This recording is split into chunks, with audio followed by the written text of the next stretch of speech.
अस्सलाम वालेकुम। आप देख रहे हैं के न्यूज एचडी। मैं हूं हारिस अलीशा गिलानी। चलते हैं आज की अहम खबरों की तरफ।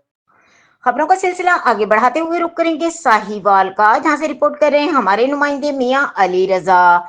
वफाकी वजीर बराए तखफीफ गुर्बत और समाजी तहफ़्फ़ुज़ पीर सैयद इमरान अहमद शाह वली ने कहा है कि साहिवाल के दोनों बड़े अस्पतालों की दरपेश मसाइल तरजीही बुनियादों पर हल किए जा रहे हैं ताकि गरीब मरीजों को इलाज मुआवजे की बेहतरीन सहूलियात मैसर आ सकें।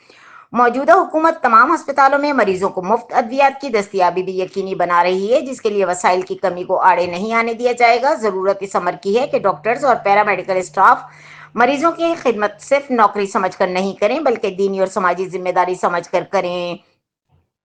उन्होंने ये बात साहिवाल टीचिंग अस्पताल और हाजी अब्दुल कयूम DHQ अस्पताल के तफसीली दौरे के दौरान कही, जिसमें उन्होंने कहा कि न सिर्फ इन अस्पतालों में मौजूद तिब्बी सहूलियात का जायजा लिया, बल्कि दरपेश मुश्किलात और मसाइल से भी आगाही हासिल की ताकि उन्हें हल किया जा सके। वफाकी वजीर बराए तखफीफ गुर्बत और समाजी तहफ़्फ़ुज़ पीर सैयद इमरान अहमद शाह वली ने दौरे के दौरान मुख्तलिफ वार्ड्स में जेर इलाज मरीजों की इयादत भी की और इनमें ईद गिफ्ट तकसीम किए। साहिवाल टीचिंग अस्पताल के दौरे के मौके पर principal Sahiwal medical college professor doctor Mohammad Imran Hasan Khan, medical superintendent doctor Nisar Ahmad Saeedi और मुख्तलिफ शोबों के सरबराहान समेत महकमा ज़कात और सोशल वेलफेयर एंड बैतुल माल के अफसरान भी मौजूद थे।